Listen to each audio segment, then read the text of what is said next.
लोग मेहनत नहीं करना चाहते और बोलते दूसरे से कि 2 रोटी का सवाल है, क्या करना है? तो 2 रोटी तुमको सवाल है, 200 रोटी को किसको सवाल है?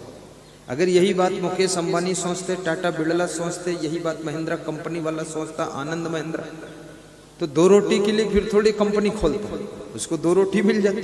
और उसकी कंपनी न खोलती, टाटा की सॉफ्टवेयर कंपनी, कंप्यूटर सॉफ्टवेयर की कंपनी में 8 लाख लोग सर्विस कर रहा है बेंगलोर में, 8 लाख लोग। अगर वो 2 रोटी की बात सोचता, वो कंपनी न खोलता, तो 8 लोगों के परिवार कहाँ पलते? देश में गरीबी आ जाती। मुकेश अंबानी ने 2 रोटी की बात सोचता और काम ही न करता, दिमाग न लड़ाता, तो आज उसके साथ में कम से कम 20-30 लाख लोगों के परिवार पल रहे हैं। याद रखना, अगर कुदरत ने आपको माइंड दिया है, दिल दिमाग दिया है, बुद्धि दिया है, तो इसको इतना प्रयोग करो, इतना प्रयोग करो, इतनी उन्नति करो, इतनी मेहनत करो कि तुम्हारी बुद्धि के फाइनल डिसीजन से कम लाखों लोगों के परिवार पलने चाहिए, तभी तुम मानव कहला सकते हो।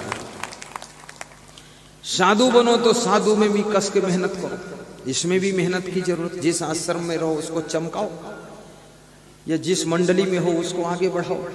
अब जिस मंडली में हो उसी मंडली को बिगाड़ रहे हो, वहीं पर उसी थाल में खाते उसी थाल को फोड़ रहे हो, उसी पत्तल में खाते उसी में छेद कर रहे हो। ये चंडाली क्यों नहीं छोड़ते हो? आश्रम को सत्यानाश क्यों मार रहे हो? आश्रम को खुराफात का केंद्र बना रहे हो? आश्रम में पाठ पूजा भी करो। कितने साधु ने तो पाठ पूजा बंद ही कर दिया है, और पाठ में बैठता है तो खाली बैठा रहता, मुंह से बोलता नहीं, और पाठ खत्म होने के बाद इतनी अंग्रेजी बोलता है कि सबको बेहोश कर देता है। बहुत बेअक्ली का काम करता है। पाठ नहीं करते, पूजा नहीं करते, ये क्यों नहीं करते हो? वहां चुप्पे बैठे क्यों हो? पाठ में ये भक्तों की रोटी खाते क्यों हो? क्यों साधु बने हो? वो बताया था मेरे को, अमेरिका का जगदीश भाई पटेल बोला था, कौन तुमको बोला था साधु बनो? तुम क्यों और राम रहीम वाला कांड हुआ जब, उस समय वो मेरे पास आया मध्य प्रदेश के सत्संग में, जलोदिया ज्ञान में, इंदौर जिले में, छत पे मेरे साथ परिक्रमा कर रहा था। आज जैसे भूपेंद्र भाई और राजन भाई मेरे साथ परिक्रमा करते थे, मैं छत पे चलता हूँ 1 घंटे तक। तो उसकी चर्चा चली, तो बोला ये राम रहीम से कौन बोला था तुम साधु बनो? जब तेरा मन कंट्रोल नहीं तो साधु क्यों बनता है? तू शादी कर, गृहस्थी बना। लेकिन किसी को शायद पता नहीं होगा, राम रहीम गृहस्थ है, उसके पत्नी बच्चे, उसका बेटा ही आश्रम का मैनेजमेंट करता है। ये गृहस्थ लोगों ने झूठ मूठ संत श्री श्री लिख करके संतों को बदनाम किया है। ये रामपाल जो था ये भी गृहस्थ है, ये भी, इसके पत्नी बच्चे सब वहीं आश्रम में रहकर डीलिंग करते।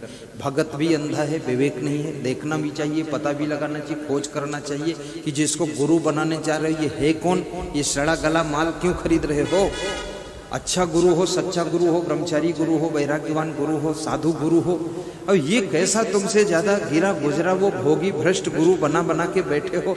जहां भीड़ देखते हो वहीं कहते हो ये गुरु बहुत बड़ा होगा। भीड़ से कोई बड़ा होता है? भीड़ तो नेताओं में ज्यादा होती, तो क्या उसको गुरु बना लोगे? धनवान तो मुकेश अंबानी ज्यादा है, बिल्डिंग ज्यादा, उसको गुरु बना लोगे?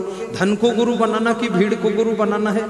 कितने लोग अपनी जाति में गुरु ढूंढते, जाति में तो दामाद ढूंढा जाता, वहां गुरु कहाँ ढूंढ रहे? तुम जमाई ढूंढ रहे।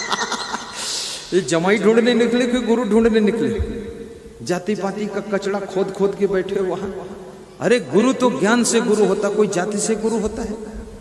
जिसमें ज्ञान है वो गुरु होता है। अब ज्ञान की परिभाषा क्या है? जिसमें ज्ञान होगा उसमें पहचान क्या होगी? ज्ञान की पहचान क्या है? कैसे पता चले ज्ञान है?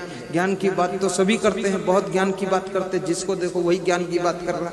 कोई सड़क पर खड़ा ज्ञान की बात कर रहा, कोई आंगन में खड़ा ज्ञान की बात कर रहा, कोई छत पे ज्ञान की बात कर रहा, कोई मंच पे ज्ञान की बात कर रहा। तो ज्ञान तो सबके पास है, लेकिन ये ज्ञान ज्ञान नहीं है। ये तो ज्ञान नहीं, ज्ञान ज्ञान नहीं, केवल अज्ञान है, ये ज्ञान नहीं है। ज्ञान क्या है? श्रद्धावा लभते ज्ञानम, श्रद्धावान को ज्ञान प्राप्त होता है, और जिसको ज्ञान प्राप्त होता है संयतेन्द्रियः तत्पर, वो कल्याण के कार्य के लिए तत्पर हो जाता है, 1 मिनट देर नहीं करता है, भक्ति के मार्ग पर चल पड़ता है और सत्संग में जुड़ जाता है, और संयतेन्द्रियः, उसकी इंद्रियों के ऊपर उसका संयम हो जाता है, इंद्रियां उसकी बस में हो जाती हैं। ज्ञानी की सबसे बड़ी पहचान है उसकी इंद्रियां बस में होंगी, उसका मन बस में होगा, और उसको ज्ञानी की पहचान यही है कि वो कल्याण के कार्यों में, पाठ करने में, पूजा करने में, गुरु की सेवा करने में, और सत्संग करने में, सत्संग कराने में, सत्संग में मदद करने में वो आगे हाथ बढ़ाता है तो समझ लेना वो ज्ञानी है। और केवल गप्पा मारता है, इधर उधर की बात, रामायण की चौपाई सुनाता है, अवाल खंड का काम करता है, तो वो कहेगा ज्ञानी है। श्रद्धवा लभते ज्ञानम तत्परः संयतेन्द्रियः ज्ञानम लब्ध्वा परम शांतिम अचिरेण अधिगच्छति। तो जिसको ज्ञान प्राप्त हो जाता है वो हमेशा प्रसन्न रहता है, शांत रहता है, उलझता नहीं है, खुश रहता है, सुखी रहता है। ज्ञान ही सुख दे सकता है। नास्ति ज्ञानात् परम सुखम। ज्ञान के अलावा कोई सुख देने वाला नहीं है। ना दुनिया में धनवान सुखी है, ना पदवान सुखी है, ना कोई बुद्धिमान सुखी है। दुनिया में कौन सुखी है? बड़े बड़े मकान वाले सुखी नहीं, सोने की लंका में रहने वाला रावण भी सुखी नहीं हुआ, और राजा भर्तृहरि भी सुखी नहीं हुए, 3-3, 4-4 रानियों को रखने वाले राजा दशरथ भी सुखी नहीं हुए, बड़े बड़े महल बनाने वाले भी सुखी नहीं रह सके। तो सुख है कहाँ? क्या धन में सुख है? नहीं, धन में केवल सुविधा है, धन से सामान मिलता है, धन से शांति नहीं मिलती है। लेकिन धन की जरूरत है। क्यों? क्योंकि आपके शरीर को सामान चाहिए, तो सामान धन से मिलेगा। इसलिए धन भी कमाना चाहिए, धनवान भी बनो, नहीं तो शरीर के लेवल में ही उलझ जाओगे। लेकिन शांति के लिए आपको ज्ञान चाहिए, और ज्ञान उसी को होता है जिसको होता है तो उसकी इंद्रियां बस में रहती हैं, वो चंचलता नहीं करता है, मन को काबू रखता है। और याद रखना, जिसने मन को काबू कर लिया तो वहाँ एक घटना घटित हो जाती है। वो कौन सी घटना है अभी बता देता हूँ। कि महिलाएं जो किचन में भोजन बनाती हैं तो महिलाएं दाल पकाती हैं। जब ये कुकर में दाल पकाती है, 7-8 मिनट में, 10 मिनट में सीटी बज जाती है, दाल पक जाती है। दाल वही है, पानी वही है, चूल्हा वही है, महिला वही है, और सब वही है, गैस चूल्हा वही है। लेकिन जब भगोना में दाल पकाती हैं या पतीली में दाल पकाती हैं तो उसमें 1 घंटा में दाल पकती है। इसका कारण क्या है? रीजन क्या है? वजह क्या है? छोटी सी बात, सिंपल सी बात है। कुकर में स्टीम कंट्रोल है, इसलिए दाल 10 मिनट में पक जाती है। भगोना में स्टीम बाहर निकल रही है, उड़ रही है, इसलिए दाल 1 घंटे में पकती है। याद रखना, जब तुम अपने मन को कंट्रोल कर लेते हो तो तुम्हारी सुख शांति की दाल 10 मिनट में पक जाती है और सुख शांति तुमको मिल जाती है। और जब मन को कंट्रोल नहीं कर पाते, इधर उधर मन भागता है, तो तुम्हारी दाल तो 100 साल की जिंदगी में भी पकने वाली नहीं है, 100 साल की जिंदगी में शांति मिलने वाली नहीं। कितने लोगों को मैंने देखा, कहते हैं घर में भी शांति नहीं मिली, बद्रीनाथ गए वहाँ शांति नहीं मिली, केदारनाथ गए वहाँ भी शांति नहीं मिली, और बोले आश्रम में गए वहाँ शांति नहीं मिली, साधुओं के सत्संग में गए वहाँ भी शांति नहीं मिली। अरे इस चोट्टा को शांति कहाँ मिलेगी? कहीं नहीं मिलने वाली है। क्यों? क्योंकि प्रसाद बढ़ता है तो डबल ले लेता है, अपने पुराने चप्पल छोड़ के दूसरे नए चप्पल पहन कर चला जाता है। ऐसे चोट्टों को कहीं शांति मिलती है? दूसरे के चादर में नाक पोंछ देता है, अपनी चादर संभाल के रख लेता है, पुरानी चादर उधर छोड़ देता है, नई चादर चुरा के रख लेता है। ये चुट्टा को शांति मिलेगी? शांति तेरे दुष्कर्मों से नहीं मिल रही, तेरे गलत स्वभाव से नहीं मिल रही, तेरे दुष्चरित्र से नहीं मिल रही, तो शांति ढूंढ कर रहा। शांति किसी स्थान में होती है? बद्रीनाथ, केदारनाथ, जम्बूनाथ, पारकनाथ, बैजनाथ, कहीं भी चले जाओ, साईं बाबा के यहाँ चले जाओ, वहाँ क्या शांति रखी है? कहीं शांति नहीं रखी है। खूब भीड़ लगाओ साईं बाबा के यहाँ, जय हो साईं बाबा कहो, कोई और नया बाबा पैदा हो जाए उसका नाम जपो, खूब बाबा। बाबा की कमी? हिंदुस्तान तो बाबा की कंपनी है, यहाँ इतने बाबा पैदा होते हैं, नए नए मॉडल के बाबा, मक्का मदीना और काबा, जो देखो वो बाबा, पूरा बना हुआ है ढाबा। ये कैसा है बाबा? तो सारे बाबा के चक्कर में फंसो जा करके तुम, वहाँ शांति कहाँ मिलने वाली है? शांति जब मिलेगी, तुम जहां हो, इस करखड़ी के हाई स्कूल में भी शांति मिल सकती है, तुम्हारे घर में भी शांति मिल सकती है, गाड़ी के अंदर भी शांति मिल सकती है, गरीबी में भी शांति मिल सकती है, अमीरी में भी शांति मिल सकती है। और याद रखना, पैसा कम है तो भी शांति मिल सकती, ज्यादा है तो भी शांति मिल सकती, सड़क पर चलते चलते भी शांति मिल सकती है, कम मिल सकती है। शांति तभी मिलेगी जब आपका मन कंट्रोल होगा, इंद्रियां वश में होंगी, ज्ञान आपको पूर्ण होगा, विवेक जागृत होगा, तो शांति की सरिता बहेगी, तुम कहीं रहोगे, शांत रहोगे, प्रसन्न रहोगे, खुश रहोगे। अभी मैं जहां से सत्संग करके आया, वहां कितना श्रोता था? 25-30 हजार श्रोता बैठा हुआ था। ये जितना हाई स्कूल का मैदान है और ये बिल्डिंग है, इतना सब पूरा पंडाल ही लगा हुआ था। वहां विदाई में 3000 लोग इकट्ठे थे, और यहां मैं आया तो यहाँ इतना पंडाल लगा है जितना वहाँ नाश्ता में भी इससे 10 गुना ज्यादा।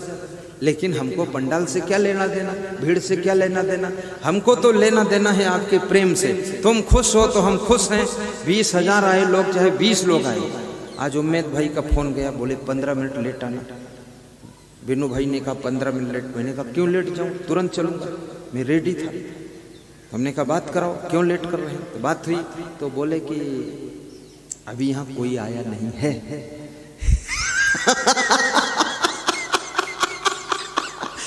तो अब उसको ऐसा लगता था गुरुदेव आ जाएंगे 2 बजे, अब कोई आया नहीं है। तो गुरुदेव को लगेगा ये तो बेइज्जती हो गई। अरे कोई आए चाहे ना आए उससे क्या लेना देना, हमको तो आना चाहिए टाइम पर ना।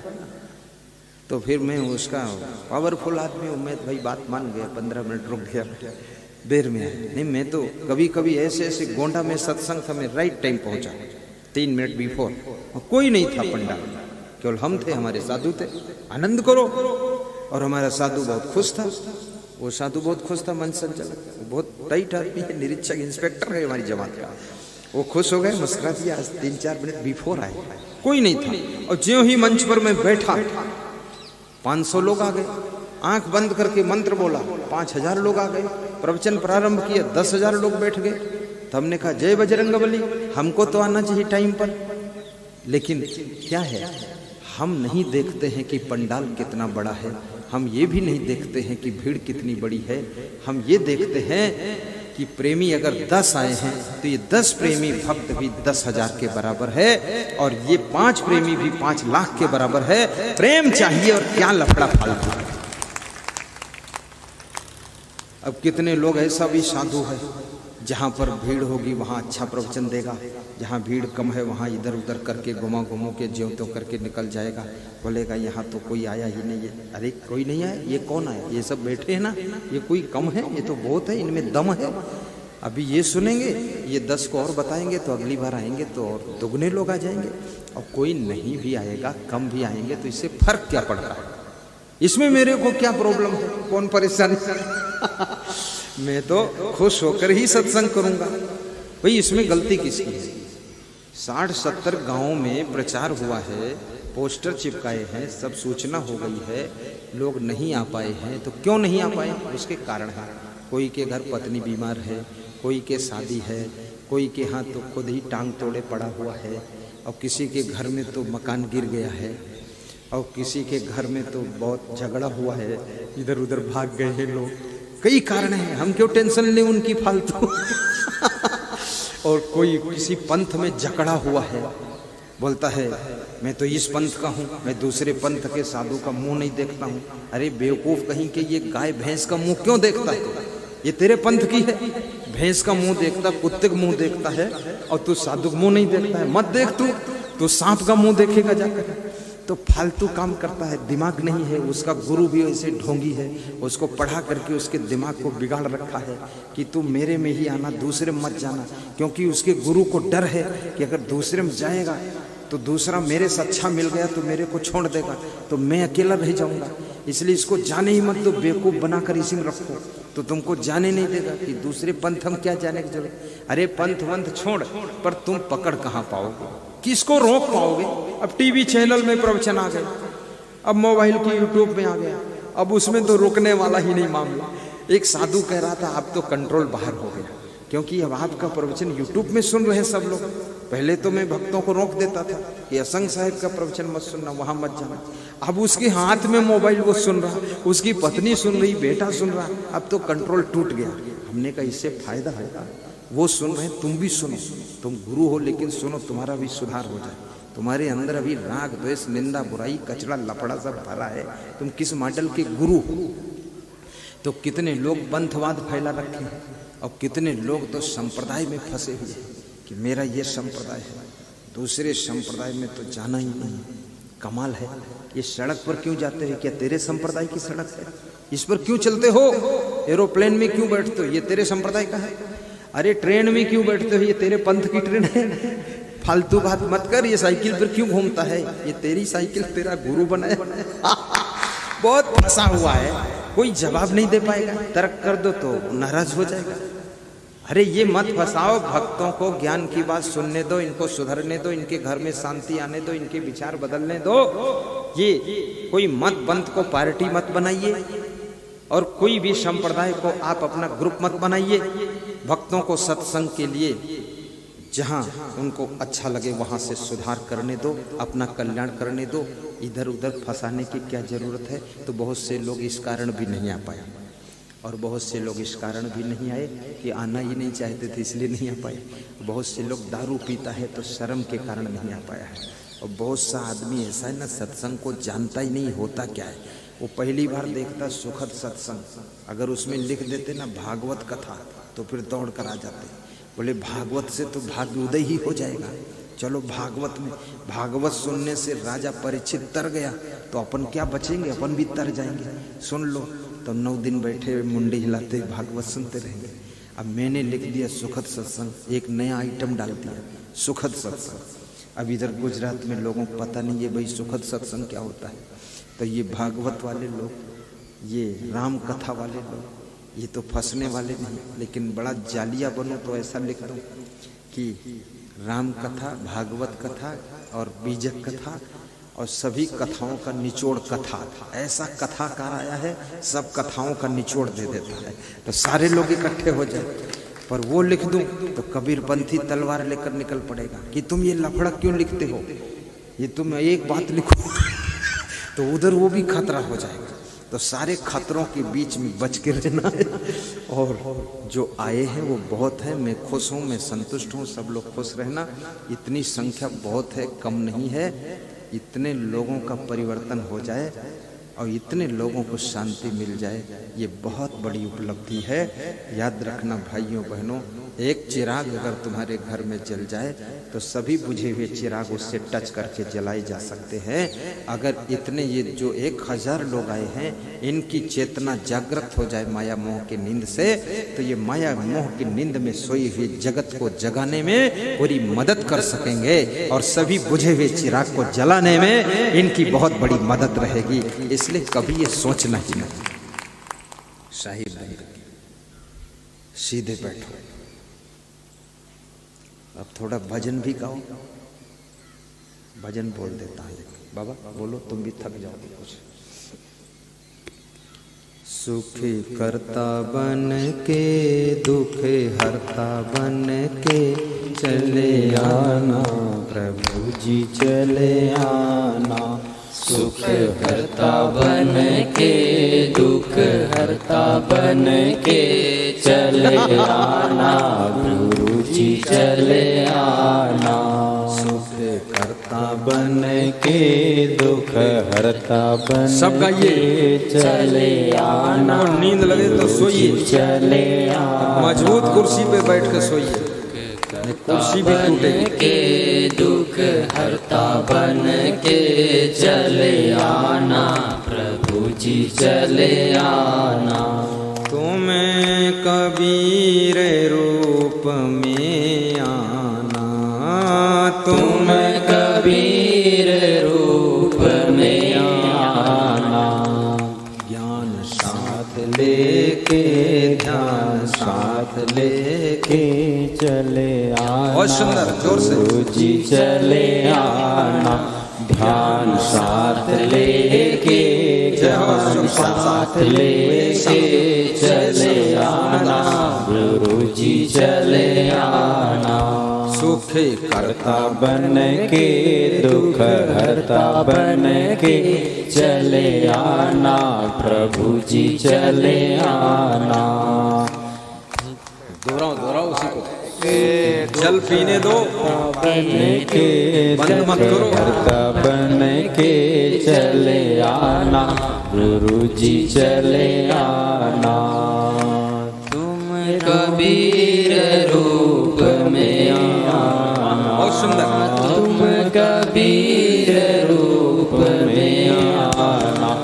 ज्ञान साथ लेके ध्यान साथ लेके चले आना प्रभु जी चले आना। ज्ञान साथ लेके ध्यान साथ लेके चले आना। आज विद्यार्थियों के लिए भी सुनो। चले आना। तुम क्षमा रूप में आना, तुम क्षमा रूप में आना। भक्ति साथ लेके शक्ति साथ लेके चले आना, गुरु जी चले आना। भक्ति साथ लेके शक्ति साथ लेके चले आना, गुरु जी चले आना। सुख करता बन के दुख हरता बन के चले आना, प्रभु जी चले आना। सुख करता बन के दुख हरता बन के चले आना, प्रभु जी चले आना। बोलिए सद्गुरु भगवान की जय।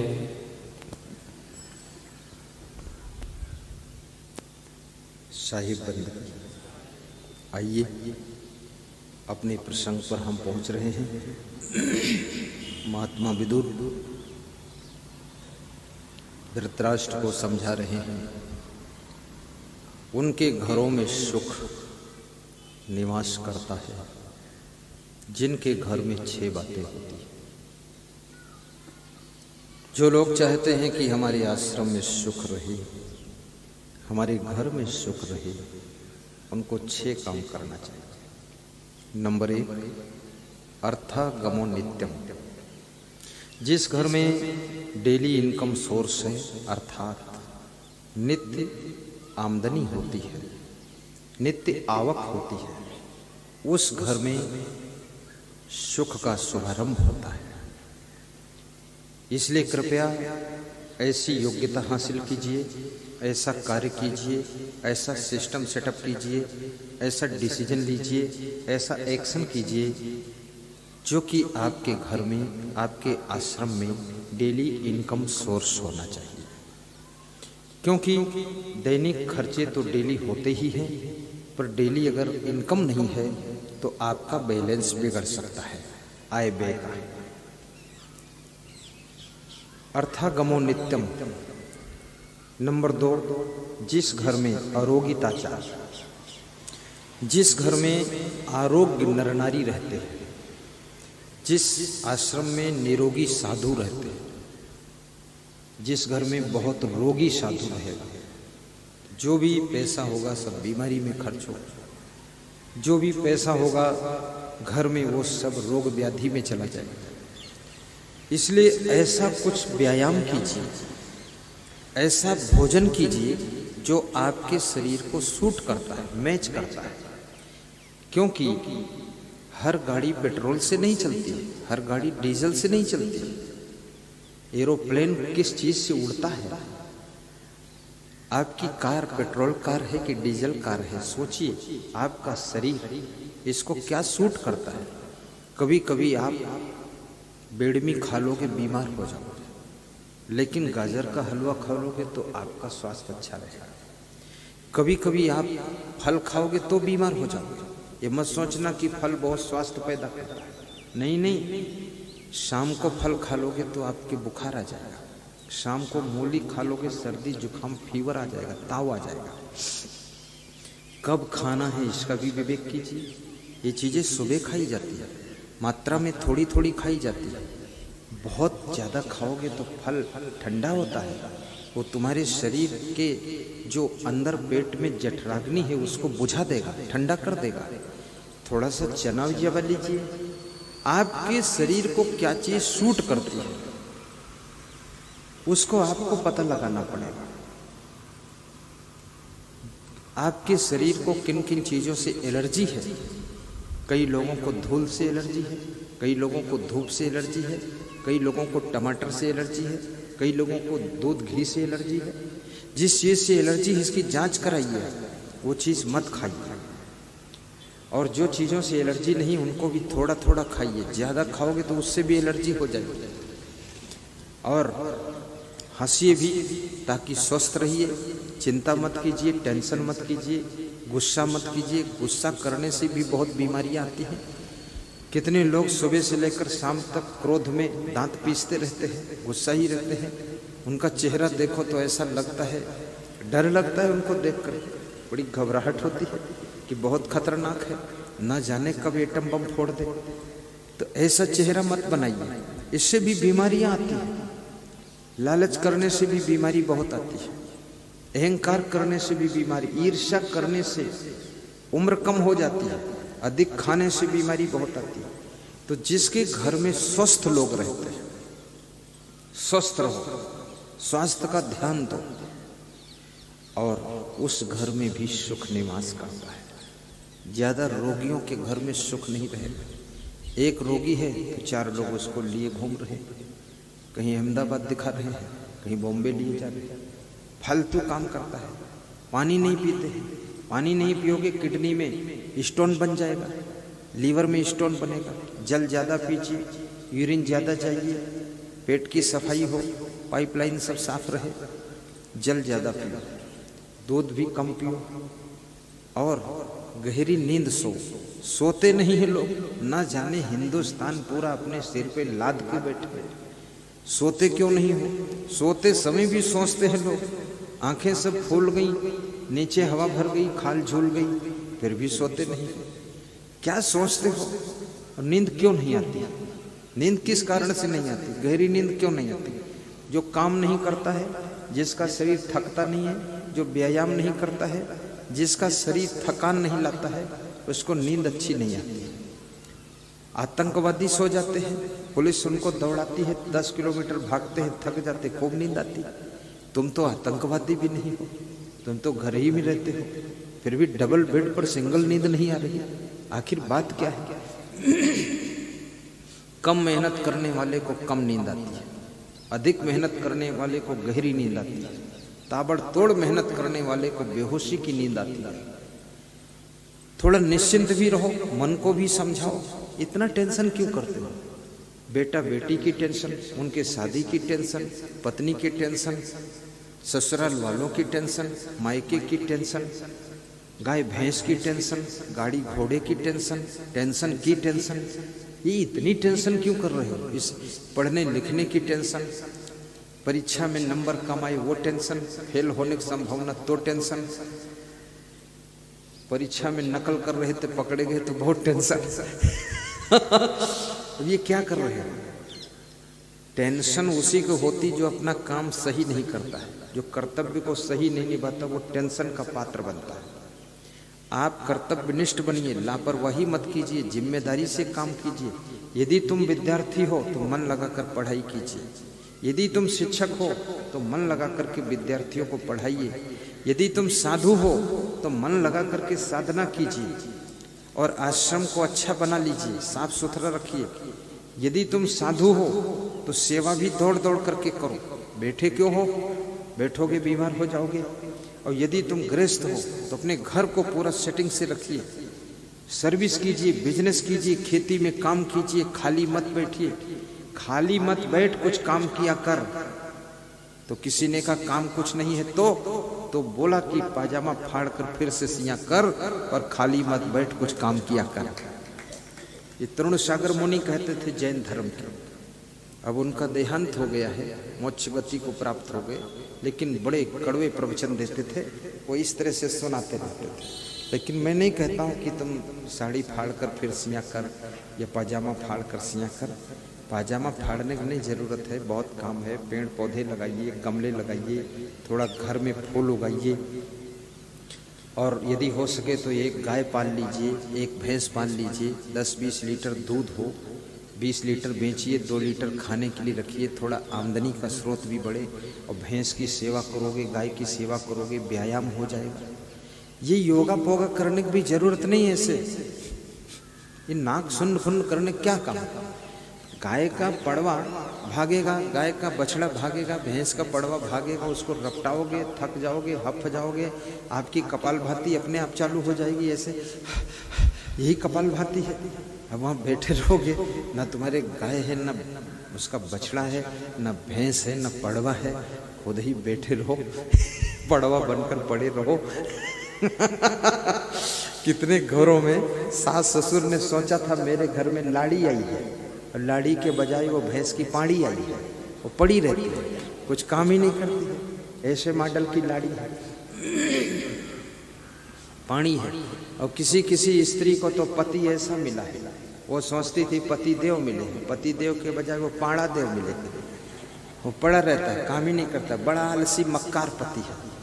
कुछ गुरुओं ने सोचा था मुझे चेला मिला है, चेला नहीं वो पाड़ा मिला है, पड़ा रहता है, काम नहीं करता, कुछ भी नहीं करेगा, क्रोध करेगा, सामान को तोड़ फोड़ करेगा, इधर उधर जमात को तोड़ फोड़ करेगा, इसको बहकाएगा उसको बहकाएगा, खुसुर फुसुर बताएगा। अरे यहाँ कुछ भविष्य नहीं है, भविष्य कहाँ है, तेरे आलस्य में भविष्य है। बेईमान कहीं का माल खाता है और वहीं की निंदा करता चुट्टा बताता यहाँ कोई भविष्य नहीं। अरे वर्तमान भविष्य तो तूने बर्बाद किया है। आलसी निकम्मा कहीं का काम नहीं करता, घर में मर मिटा काम करते करते, और साधु बना तो साधु जमात को बर्बाद कर दिया, झाड़ू नहीं लगाना चाहता। मैं तो ऐसे दुष्ट साधु को रखता ही नहीं कि यहाँ काम चोरी करके बिगाड़ना आश्रम और मेहनत ना करना जमात को बिगाड़ देना, मैं नहीं रखता। हर साधु की ड्यूटी रहती है, करना पड़ेगा, नहीं करोगे तो यहाँ जिंदगी में कभी आना मत। ऐसे काम चोरी इकट्ठा करूंगा मुझे बर्बाद कर देंगे। हर लाड़ी को भी काम करना चाहिए, लाड़ी को पाड़ी बनकर पड़े नहीं रहना चाहिए। कितनी लाड़ियां तो ऐसी है कि वो सवेरे से उठती है, सबसे पहले अपनी साड़ी देखेगी बड़े दर्पण में शीशा में, फिर स्नान करेगी बहुत देर तक, नाना प्रकार का साबुन लगाएगी, फिर शैम्पू, फिर टेम्पू हाई है, शैम्पू हाई है, और फिर बालों में क्या क्या लगा देगी। और फिर उसके बाथरूम में देखो पूरा मेडिकल स्टोर खुला है, तरह तरह की शीशी, तेल, फुलेल और घी शक्कर सब घोर घोर के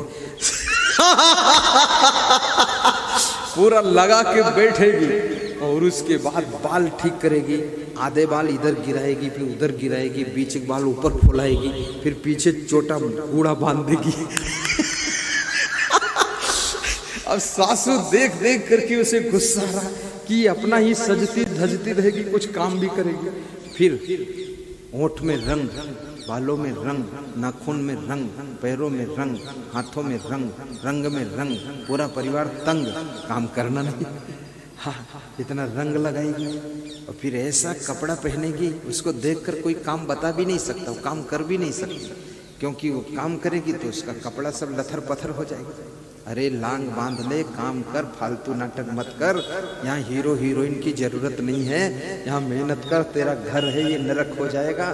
फालतू मच सज धज, तुझे कोई देखने वाला नहीं है, ना कोई आकर्षित होने वाला है। तेरा पति तक आकर्षित नहीं है, तुझसे वो भी दुखी है, और तू दूसरे क्या आकर्षित करने के लिए फैशन बनाकर चलती है। और ये क्या है, पैंट फटी पहन करके। एक आज लड़का मेरे पास आए, वो 4-5 जगह उसकी पैंट फटी थी। मैंने कहा तेरी पैंट फट गई, दूसरी बदल। तो दूसरे ने बताया ये तो फैशन चलता है। हमने कहा अरे फटा पहनता चल, अच्छी पैंट पहन। अब वो फटी पैंट पहन के घूम रहा है, ये किसको दिखा रहा तू? अरे तेरे को इसमें 4-5 छेद कर रखा पैंट में, पैंट निकाल ही देना तो पूरा ही दिखता रहे, चल जा, नंगा हो जाए, बैल कहीं का। ये सब ये लफड़ा क्यों पालते हो? तू बड़ा सुंदर है, पेंट फटे करके टोकट नोच नोच कर, उससे तो अच्छा लगना चाहता। मैं कोई कपड़ा फटा नहीं पहनता, हमेशा एक जैसा कपड़ा पहनता, कोई फैशन नहीं बदलता। मुझे देखने के लिए 13 करोड़ लोग यूट्यूब में देखते हैं, 20 करोड़ लोग टीवी में देखते हैं, और करोड़ों लोग रूबरू हूबहू देखना चाहते हैं कि अभी एक वापी से भक्त आए हमारे श्री मनोज भाई और उसकी पत्नी गुड़ी, क्या नाम? गुड्डी क्या नाम है? गुड्डी बहन। वो बता रही थी मेरे यहाँ से फोन आ रहा है कि तुमने असंग देव को देख लिया है, हूबहू देख लिया है, उनके पास में बैठे हो? बोले हाँ बैठी हूँ। ये लोग फोन देखो बात। अब इतने लोग, कोई फैशन नहीं, न फटी पैंट पहनता, न कटी पैंट पहनता, न प्रेस कराता। ये कभी प्रेस लोहा नहीं कराता स्त्री इस पर, ऐसे अब्बड़ झब्बड़ लब्बड़। अरे साफ सुथरा पहन लो, इसमें क्या दिखाना है?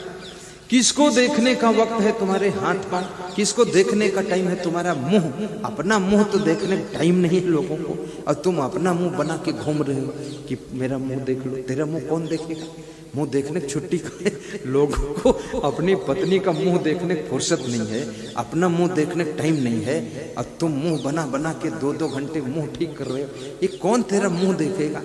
मुंह मत ठीक कर, मन को ठीक कर और घर को ठीक कर, परिवार को ठीक कर, सामान को ठीक कर, व्यवस्था को ठीक कर और सब ठीक हो जाएगा तो तेरी जिंदगी में सुख शांति आएगी, तेरी उन्नति हो जाएगी। ये फैशन के चक्कर में भी मत पड़। अब इसका मतलब ये भी नहीं कि उल्लुल जुल्लुल कपड़ा पहनो, ठीक ठाक पहन लो, मीडियम रहो, मध्यम रहो, अलवा जलवा भी मत पहनो, लेकिन बहुत फैशन में सजने धजने में भी टाइम बर्बाद मत करो, अपनी बुद्धि को उसमें खर्च मत करो।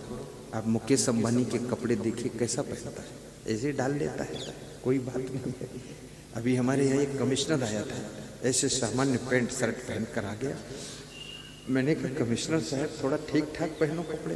बोले ठीक ठाक क्या पहनना है गुरुदेव, सब बेकार ही है, कोई शांति वाला काम है नहीं, इसलिए सामान्य कपड़े पहनता हूँ, थोड़ा पैसा बचाता हूँ, दान वान करता हूँ, बहुत लोगों को जरूरत है देता हूँ, और बाकी जिंदगी सुखी है ज्ञान से। जिंदगी ज्ञान से सुखी होगी, ये फैशन से सुखी नहीं होगी। और मैं विद्यार्थियों से भी कहना चाहता हूँ कि आप विद्यार्थियों के लिए 8 चीजें खतरनाक होती हैं। माता पिता लोग यहाँ बैठे हुए हैं और स्टूडेंट भी बैठे हुए हैं, ध्यान देना। कामम क्रोधम तथा लोभम स्वदम श्रृंगार कौतुके अति निद्रा अति सेवा विद्यार्थी ही अष्ट वर्जेत। जो विद्यार्थी काम वासना से प्रभावित है अर्थात ब्रह्मचर्य का पालन नहीं करता है, उसकी व्यभिचारी प्रवृत्ति हो गई है, वो विद्यार्थी विद्या अध्ययन में सफल नहीं होगा। विद्यार्थी को व्यभिचारी नहीं होना चाहिए, ब्रह्मचारी होना चाहिए। और विद्यार्थी को कामोत्तेजक चीजें खाना भी नहीं चाहिए, अपने काम वासना को कंट्रोल भी रखना चाहिए। और विद्यार्थी को क्रोध नहीं करना चाहिए। जिस विद्यार्थी को गुस्सा बहुत आती है वो विद्यार्थी विद्या अध्ययन में असफल होता है, क्योंकि क्रोध करने से बुद्धि का स्मरण कम हो जाता है, क्रोध करने से प्रसन्नता खत्म हो जाती है। और जिसके पास प्रसन्नता नहीं है, मन में शांति नहीं है, उसकी स्मरण शक्ति कम हो जाती है, मेमोरी पावर कमजोर पड़ जाता है, मेमोरी वीक हो जाती है। ये जो मेरा मेमोरी इतना स्ट्रांग है, लाखों लोगों के नाम याद है, कैसे याद है? सीधी सी बात है, खुश रहता हूँ, हंसता हूँ, इसलिए मेमोरी है। ज्यादा गुस्सा करूं, क्रोध में रहूं तो खोपड़ी बचेगी, मेमोरी निकल कर बाहर हो जाएगी। इसलिए तुमको भी बताता हूं, हंसा करो, खुश रहा करो, गुस्सा मत रहा करो, तो निश्चित आपकी मेमोरी स्ट्रांग हो जाएगी, स्मरण शक्ति बढ़ जाएगी, याद शक्ति बढ़ जाएगी। तो विद्यार्थी को गुस्सा नहीं करना चाहिए, सहन शक्ति रखना चाहिए। लोभम, विद्यार्थी को लोभ नहीं करना चाहिए। लोभ में पढ़कर किसी का पेन चुराना, मोबाइल चुराना, चप्पल चुराना, कॉपी चुरा लेना, ये चोट्टा नहीं बनना चाहिए। क्योंकि आप जब चोरी करोगे लोभ में पढ़ करके तो आपको टेंशन रहेगी कि कहीं पकड़े गए तो क्या होगा। और जिसको टेंशन है उसकी स्मरण शक्ति घट जाती है। ये लोग कहते हैं कि हमारी स्मरण शक्ति बचपन में अच्छी थी, जवानी में कम हो गई, बुढ़ापे में खत्म हो गई। क्यों हो गई, कैसे हुई? उसका टेंशन का कारण है। टेंशन में रहने वाले लोगों का स्मरण कम हो जाता है। विशाल देव की स्मरण शक्ति 92 साल की उम्र में भी स्ट्रांग थी। क्यों स्ट्रांग थी? क्योंकि उनको टेंशन नहीं थी। इसलिए टेंशन में मत रहो, क्योंकि दुनिया का सिस्टम ऐसे ही चलता है। इसको ये मत समझना कि मैं ही चला रहा हूँ। तुम्हारा घर तुम अकेले नहीं चला रहे हो, तुम्हारा घर भी तुम्हारे घर के सभी लोग चला रहे हैं। तुम्हारा आश्रम तुम अकेले नहीं चला रहे हो, उस आश्रम को सभी संत भी चला रहे हैं। और तुम्हारी पार्टी को अकेले तुम ही नहीं चला रहे हो, तुम्हारी पार्टी के सभी छोटे बड़े नेताओं का योगदान है, तभी वो चल रही है। और याद रखना, सबके सहयोग से ही सब विकास होता है, अकेले से कुछ होता नहीं है। इसलिए ज़्यादा आपा धापा मत करो, हैरान मत हो। तुम भी मेहनत करो, सब मेहनत करेंगे, विकास होगा। हमारे साथ में जितने संत हैं सबका योगदान है। मैं थोड़े कर रहा हूँ, मैं तो सबसे कम करता हूँ। सबसे आराम और सुख में मैं ही हूँ। मेरे से ज़्यादा तो सभी संत मेहनत करते हैं, फिक्र करते हैं, और सभी संतों के ऊपर जिम्मेदारी है। सबसे ज़्यादा फ्री मैं ही हूँ, सबसे ज़्यादा। और फिर टेंशन क्यों करूँ? चिंता करने क्या जरूरत? आप भी चिंता मत कीजिए। अपने बेटे की चिंता मत करो, बेटी की चिंता मत करो। देखो, आप विचार करो, धीरू भाई अंबानी एक गरीब घर में पैदा हुए थे। उनके माता पिता सोचते थे कि बेटे का क्या होगा, इतनी गरीबी, हम मजदूरी करते हैं। लेकिन बेटा ऐसा हुआ जिसने पूरे वर्ल्ड के अंदर नाम कमाया, इतना बड़ा रिलायंस सिस्टम तैयार किया और इतनी बड़ी उन्नति किया। आज धीरू भाई अंबानी को देखिए, गारफील्ड नाम का लड़का ओहियो के जंगल में पैदा हुआ, ओहियो के जंगल में, उसके बाद राष्ट्रपति बना अपने देश का जाकर के। ये रामनाथ कोविंद जो राष्ट्रपति हैं, इनके भाई राम स्वरूप नाम है उसका मेरे पास फोन आया, 24 मिनट बात किया, प्रोग्राम की मांग की कि गुना में घर है, प्रोग्राम कराना है, मैं रामनाथ कोविंद राष्ट्रपति का बड़ा भाई बोल रहा हूँ। तो मैंने कहा तुम्हारी हमारे से पहचान कैसे हुई? बोले राष्ट्रपति के साथ में आपका प्रवचन भोपाल में था, वहाँ से पहचान हुई और टीवी में सुनता हूँ, यूट्यूब में देखता हूँ, और राष्ट्रपति जी ने कहा उनको बुलाओ, उनका सत्संग कराओ। अब वो मांग किया है, कैसे मांग किया है? वो राष्ट्रपति बोले मैं इतना गरीब था, राष्ट्रपति भी गरीब था, बिल्कुल गरीबी हालत में ये सब रहे हैं, आज वो बच्चा राष्ट्रपति बन गया। माँ बाप कभी राष्ट्रपति नहीं बन पाए, लेकिन उनका गरीब बेटा राष्ट्रपति बना और माँ बाप की भी गरीबी खत्म हो गई और सब परिवार का नाम हो गया। याद रखना, तुम्हारे बेटे की किस्मत में क्या है, तुम्हारे भाग्य में क्या है, तुमको भी पता नहीं है। बेटे की किस्मत ऐसी चमकेगी कि तुम जिंदगी में सोचे नहीं होगे वो क्या करेगा। क्या मेरे बाप बाप ने सोचा था कि मेरा बेटा इतना ऐसा संत बनेगा? कोई नहीं, मेरे गुरु ने भी नहीं सोचा था, मैं भी नहीं सोचा था। मैं तो इतने ही सोचा था साधु बन जाऊंगा, बस पाठ पूजा करूंगा, बात खत्म। ये प्रवचन वचन का लफड़ा तो सोचा ही नहीं था। ये गाड़ी घोड़ा आश्रम फाश्रम कुछ नहीं, बस ऐसे शांति से रहूंगा। उसके बाद जो प्रारब्ध है, भाग्य है, कर्म है, वो सब आगे आगे व्यवस्था बनाता चला जाता है। तो मैं सभी से कहूँगा, साधु संतों से भी कहूँगा, कर्म तुम करो, कर्म तुम्हारी सब व्यवस्था बना देगा। लेकिन चिंता मत करो, टेंशन मत करो, तनाव में मत रहो। कोई प्रकार का दुख भी है, विवेक से उसे दूर करो और प्रसन्न रहो। विद्यार्थियों के लिए बता रहा हूँ, कामम क्रोधम तथा लोभम स्वादम श्रृंगार कौतुके। अब विद्यार्थी को स्वाद के लिए नहीं खाना चाहिए, स्वास्थ्य के लिए खाना चाहिए। कितने विद्यार्थी अगर दूध पाक बना है तो 1 लीटर पी लेते हैं, 1 लीटर दूध पाक पी करके फिर कहते हैं कुछ पेट में गड़बड़ है। अब पेट में गड़बड़ नहीं होगा तो क्या कहीं वहाँ कमरे के अंदर गड़बड़ होगा? जब इतना पिए हो दूध पाक भी 1 बाटकी लो, 1 कटोरी लो, ज़्यादा मत पियो, क्योंकि बहुत हार्ड एनर्जी इसके अंदर है। थोड़ा सा खाइए, थोड़ा दूध पाक भी खाना चाहिए, थोड़ा फल भी खाना चाहिए, और थोड़ा तिल की पापड़ी भी खा लीजिए, और थोड़ा सा खीर भी खाओ, थोड़ा बेड़मी भी खाओ कभी कभी, और थोड़ा लपसी भी कभी कभी खाओ, थोड़ा चने छोले भी खाओ, बदल बदल कर खाओ, लेकिन थोड़ा थोड़ा खाओ, ज़्यादा मत खाओ, स्वाद के लिए मत खाओ।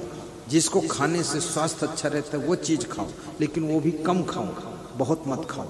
तो विद्यार्थी को स्वास्थ्य के लिए खाना चाहिए, स्वाद के लिए। स्वादम श्रृंगार, और विद्यार्थी को श्रृंगार नहीं करना चाहिए, फैशन नहीं करना चाहिए। साधु को भी फैशन नहीं करना चाहिए, श्रृंगार नहीं करना चाहिए। कितने कथाकार बैठते हैं व्यास गादी पर तो रोज फैशन बदलते हैं, ना मालूम कैसा बाह कटा हुआ पहनते हैं, फिर यहाँ से कहते हैं। अब उसको ये भी पता नहीं ये ब्लाउज कट तो क्यों पहन रहा है, तू तो जेंट है, लेडीज थोड़े ऐसा कट पिट के पहनता है। अब मैं तेरे को समझाऊंगा क्या? ये ऐसे कपड़े ढाक कर बैठो, आप कथावाचक हो, आप प्रवचनकार हो, आप सबको संदेश दे रहे हो, ज्ञान दे रहे हो, ये हाथ पांव आधा खुल्ला पुल्ला ये सब दिखा रहे हो, दुनिया इससे क्या सीखेगी? खाली वाणी से संदेश नहीं दिया जाता है, अपने कपड़ों के पहनने के ढंग से भी संदेश दिया जाता है, चलने के ढंग से भी संदेश दिया जाता है, रहनी कहनी नहाने धोने किस तरीके से भी संदेश दिया जाता है, वाणी से भी संदेश दिया जाता है, और स्वभाव से भी संदेश दिया जाता है। समाज को अपने चरित्र से भी संदेश दीजिए। तो विद्यार्थी को श्रृंगार नहीं करना चाहिए, सादा जीवन, सादा वस्त्र। इसलिए स्कूलों में यूनिफॉर्म सेट कर दिया गया कि यही पहनना है तुमको। अगर यूनिफॉर्म का रूल्स हटा दिया जाए तो आप विद्यालय को देखोगे ये हीरो हीरोइन का सेंटर हो जाएगा। ऐसे ऐसे कपड़े पहन कर लोग आएंगे। ये विद्यार्थी क्या क्या करेंगे, किस तरह कटिंग पटिंग चीटिंग पीटिंग, और इधर फटा कटा लटा और खोपड़ी में जटा, ये सब बांध बांध के गोलगुब्बे बना बना के हाँ, लेकिन कंपलसरी हुआ यूनिफॉर्म कि ऐसा ही पहनना है, इसी तरह का पहनना होगा। तो उससे फैशन से बच, क्योंकि जो श्रृंगार करता है उसके शरीर के अंदर काम वासना उत्तेजित होती है, काम वासना उद्दीप्त हो जाती है, और काम वासना उद्दीप्त होने से वो पढ़ने में मन कहाँ लगेगा, फिर तो भोगों की तरफ चिंतन शुरू हो जाएगा। कामम क्रोधम तथा लोभम स्वादम श्रृंगार कौतुके, और कौतुके मतलब मनोरंजन। विद्यार्थी को मनोरंजन में भी टाइम पास नहीं करना चाहिए। ताश खेलना, खेल कूद करना, टीवी बहुत देखना, मोबाइल में खूब इधर उधर के गीत गाने सुनना और क्या क्या देखना, ये सब कौतुके है, ये मनोरंजन है। फिल्म देखना ये विद्यार्थी के लिए मना किया गया, क्योंकि आपका दिमाग जो है एक कैमरा है, ये आंखें जो देखती हैं उसको ये फोटो खींचता है, तो इसमें ज्यादा तुम फोटो डाल दोगे तो जो आपके कोर्स का नॉलेज है उसका फोटो इसमें एडजस्ट ही नहीं होगा, मेमोरी भर जाएगी आपकी। इसलिए फालतू फोटो इसमें मत डालो, निकालो, रिजेक्ट करो। फिर कहते हैं अति निद्रा, विद्यार्थी को अति नींद भी नहीं लेना चाहिए, कुंभकर्ण की तरह सोना भी नहीं चाहिए, समय पर जागना भी चाहिए, ब्रह्म मुहूर्त में जागिए। कितने लोग ऐसे हैं सुबह मरे चूहा की तरह पड़े रहते हैं। अरे क्यों पड़े हो, उठते क्यों नहीं हो? और तुम पड़े हो, सब पड़े रहेंगे तो घर का क्या हाल होने वाला है? व्यवस्था बिगड़ेगी कि नहीं बिगड़ेगी? थोड़ा फिक्र क्यों नहीं करते हो? आप गलती करते हो, आपकी गलती को 20 लोग और सीख लेंगे तो क्या होने वाला है तुम्हारे घर में, आश्रम में, बताओ हम। इसलिए अपनी आदत को सुधारो, इसलिए भी सुधारो कि तुम्हारी गलती के कारण दूसरे लोग भी गलती करना सीख जाएंगे।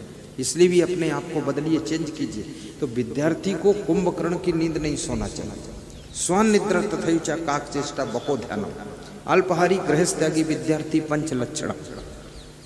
और विद्यार्थी को एक चीज और बताई गई है, अति सेवा। विद्यार्थी को दूसरों से अति सेवा लेने की इच्छा नहीं रखना चाहिए कि हमारी किताब उठाकर मम्मी देगी तो पढ़ूंगा, कलम उठाकर बहन जी देगी तो लिखूंगा।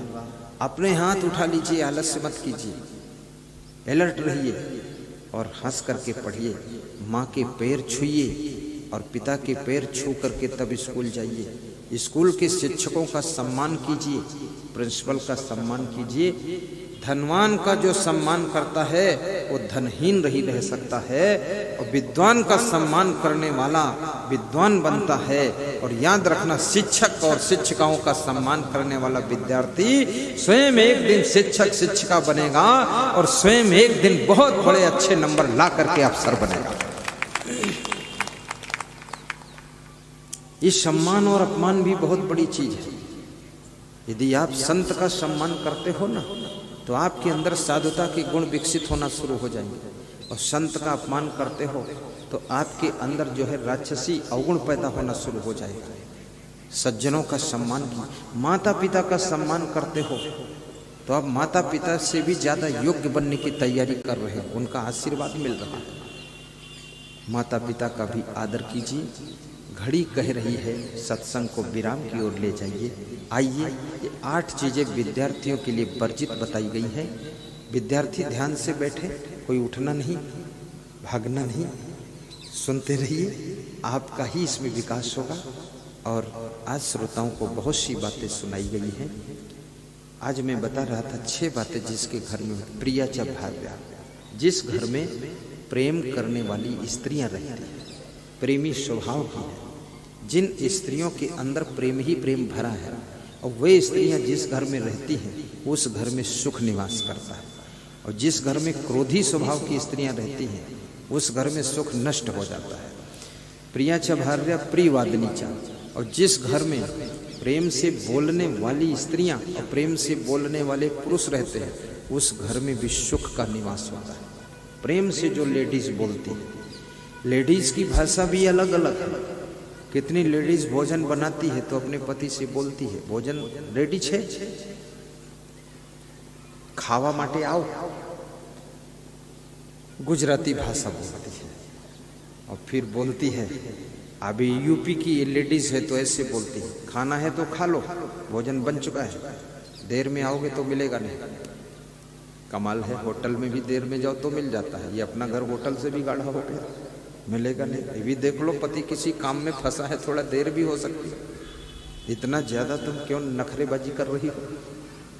कितनी लेडीज ऐसे बोलती है, फोन कर देती है अपने पति को, मैं भोजन बना चुकी हूँ, खा चुकी हूँ और तुम्हारे लिए टिफिन में रख चुकी हूँ, जब आना तब आना, टिफिन उठा लेना, खा लेना, टिफिन मांझ धोकर वहीं रख देना, और मैं सो रही डिस्टर्ब मत करना, नहीं तो नागिन बनकर डस लूंगी, मर जाओगे तो।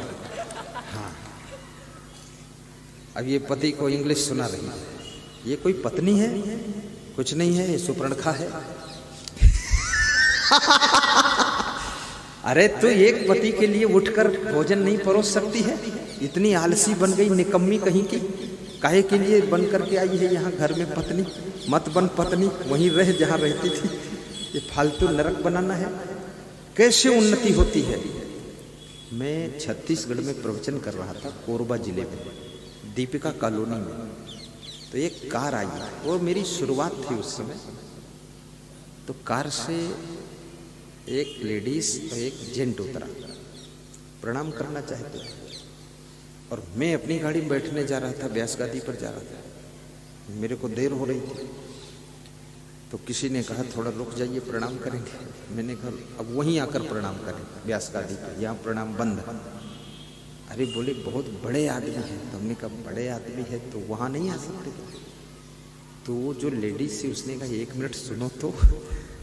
बोले मेरा पति मुख्य अतिथि है आपके कार्यक्रम में, और ये जितना कोयला खदान है इसका मेरा पति ही मालिक है, और ये आपके जो भक्त सत्संग करा रहे ये मेरे कर्मचारी है, और मैं यहाँ मिलने आई हूँ, मैं कबीरपंथी हूँ, और मेरा पति राधा स्वामी का भक्त है, और मैं कबीरपंथी हूँ। तो ड्राइवर लेकर आई हूँ, और इसलिए आई है कि आपको बताना चाहती हूँ, कंठी दिखाना चाहती हूँ, तुम्हारा कंठी है मेरे पास, कबीरपंथी हूँ, तुम्हारे कबीर के गुरु ने दिया है, कबीर के संत ने। हमने कहा ठीक है। बोले पूरा 2-4 हजार ट्रक चल रहा है कोयला के लिए हमारा, और बहुत बड़ा सिस्टम है, लेकिन मैं वहाँ आऊँगी तो मेरे पति को अच्छा नहीं लगेगा, वो मुख्य अतिथि है, मैं उसमें घुसड़ के बैठना नहीं चाहती, इसलिए दर्शन यहाँ करने आई हूँ। मैंने कहा ठीक है। तो फिर मैंने कहा अगले दिन आना, बात करने में ज़्यादा टाइम लगे। तो फिर वो आई अगले दिन। तो मैंने कहा तुम्हारी उन्नति हुई कैसे ऐसे? तो उसने कहा मेरे पति यहाँ पर 400 रुपये महीने की नौकरी करते थे, सुनना बात ध्यान से, इसी कोयला खदान में। लेकिन मेरा पति धीरे धीरे काम करते करते कभी कभी रात को 3 बजे वो ट्रेन पकड़ता था कोरबा से दिल्ली के लिए, कुछ परमिशन कराने के लिए जाता था। तो मैं 3 बजे ट्रेन पकड़ता था, तो मैं 2 बजे उठ करके ताज़ा भोजन बनाकर, पराठे बनाकर, सब्जी बनाकर, टिफिन पैक करके, और पति को स्नान कराकर और उसको विदा कर देती थी। बाद को उसके कपड़े धोती थी और सफाई करती थी। मैंने कभी ऐसा नहीं किया कि मेरा पति बासी भोजन खाए या अपने आप चला जाए, हम सोती रहें, और या कि हम पति से गुस्सा करें, कभी नहीं किया। तो गुरुदेव 400 रुपये महीने की नौकरी करने वाला पति धीरे धीरे इतना बड़ा कॉन्ट्रैक्टर हुआ है कि हजारों ट्रक चल रहे हैं, और 20,000 लोग नौकरी कर रहे हैं हमारे अंडर में, और इतना धन है कुछ पूछो मत। अब ये कहाँ से धन आया? तुलसीदास को याद करना पड़ेगा, जहाँ सुमति तहाँ संपत्ति नाना, और जहाँ कुमति तहाँ विपत्ति निधान।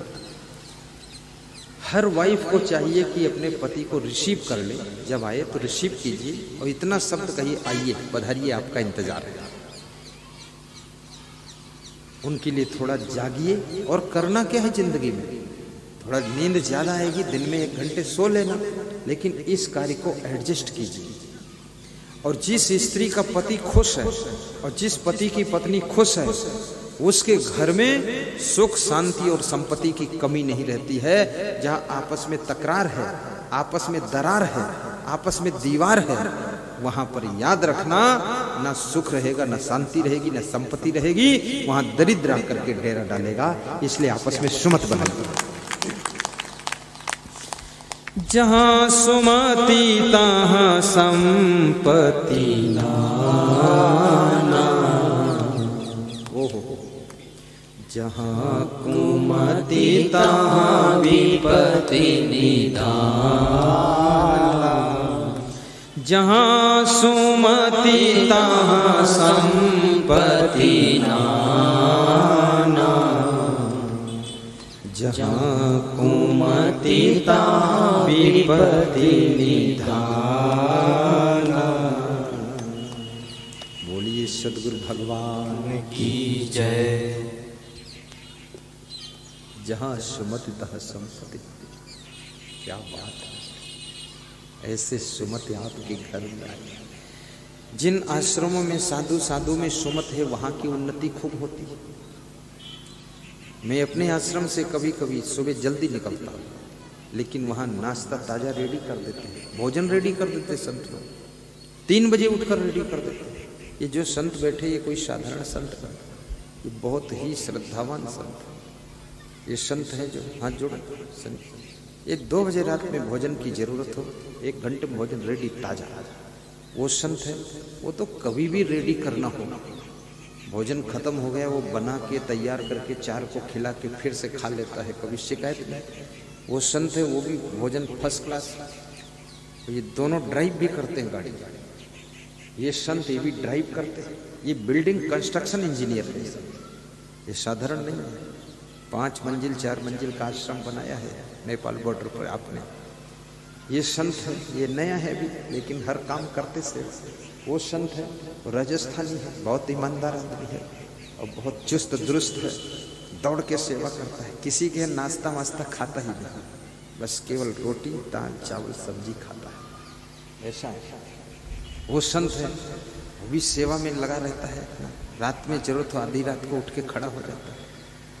ये संत 14 साल से ये मेरे सामान के प्रबंधक है, सब सामान। दिनकर दास आंध्र प्रदेश बॉर्डर से है, 14 साल से। ये जिंदगी भर रहेंगे। जिंदगी भर रहोगे? हाँ, जिंदगी भर। जिंदगी भर रहना चाहिए। इधर उधर पैतरा क्या बदलना है, भाग भोग करना, खाली खुराफात मचाना। ऐसा संत है। उस गाड़ी के अंदर जो संत है इलेक्ट्रॉनिक इंजीनियर है, भारी दिमाग है। ये सब माइक की आवाज़, वीडियो संचालन अंदर से हो रहा है। यहाँ कोई मशीन नहीं दिख रही है आपको। अंदर झांक कर देख लेना क्या सिस्टम है उसका। वो उसी में सोते भी हैं, उसी में खाते भी हैं, और उसी से वहीं से सब मशीनों को चलाते भी हैं। और कंप्यूटर, नया कंप्यूटर असेंबल्ड भी करते हैं। और साथ में ये कोई माइक वाइक बिगड़ता है उसको बनाते भी वही, कहीं दुकान पर नहीं ले जाते, यहीं बनाते हैं। वीडियो कैमरा खोल देते हैं पूरा। इलेक्ट्रॉनिक इंजीनियर, उसका नाम शीलकर है। दिखाऊंगा, बुला दूँ? हाँ, वो अभी तक देखा ही नहीं कोई ने उसको। आ जाओ देख लेंगे लोग। उसको बोलना पड़ेगा, बोल। वो कहता मैं किसी को दिखाना ही नहीं चाहता हूँ, मैं कैसा हूँ। हाँ, आता नहीं है, नाम नहीं चाहिए उसको, नाम की इच्छा नहीं। जैसे ये स्वामीनारायण पंथ क्यों बढ़ा, क्यों विकास हुआ, इसका कारण है इसमें सब योग्य संत हैं, क्वालिफाइड संत है, एजुकेटेड संत है, समझदार संत है, बुद्धिमान संत है, मेहनती संत है। और साथ साथ में स्वामीनारायण पंथ में ये विशेषता है, एक बड़ी विशेषता मैंने उनकी देखा है स्वामीनारायण पंथ का गुण मैं उनका लेता हूँ कि एक दूसरे का सम्मान भी करते हैं आपस में, बहुत ज़्यादा एक दूसरे का ख्याल रखते हैं और दिमाग काफ़ी लड़ाते हैं वो लोग। हाँ, वो साधु है लेकिन बड़ा खतरनाक दिमाग है उसके पास, सब काम करते हैं फटाफट और बहुत उन्नति हुई है।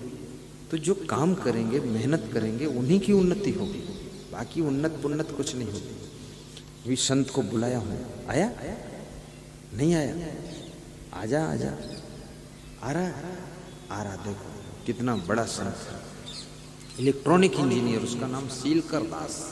शीलकर, आ जाओ ऊपर आ जाओ, मान जाओ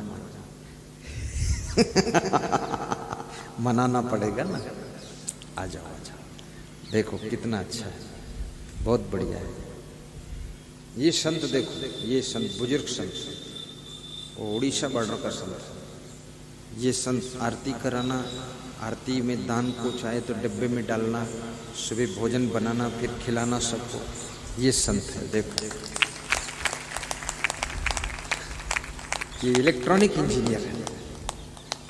देखो पीछे जो स्क्रीन लगी है इन्हीं की देन है। स्क्रीन देखो ना, है चल रही है।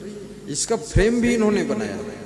ये जो फ्रेम है प्लाई मंगाकर बोडेली में अपने आप तैयार किया है सिस्टम से, वो कभी फूटेगा नहीं, सेटिंग कर दिया, चारों तरफ उसका गद्दा लगा दिया, फिट कर दिया। ये कारपेंटर का भी काम जानते हैं, ये ट्रक भी चलाते हैं, सब गाड़ियां भी चलाते हैं। भोजन बहुत अच्छा बनाते हैं, गोटा भजिया टाप की बनाते हैं। हाँ कढ़ी वड़ी सब्जी बहुत अच्छा, और पकौड़ी प्रेम से खाते भी हैं, और साथ में गाते भी अच्छा है, प्रवचन भी अच्छा सुनाते, भंडारी भी अच्छे हैं, हमारी सेवा भी अच्छी कर लेते हैं। XYZ पूरा ऑलराउंडर व्यक्ति है। हाँ सब कार्य कर लेते। इसमें ऑलराउंडर बहुत सारा संत बैठा हुआ, ऑलराउंडर ही है। प्रवचन भी बहुत अच्छा सुनाते हैं।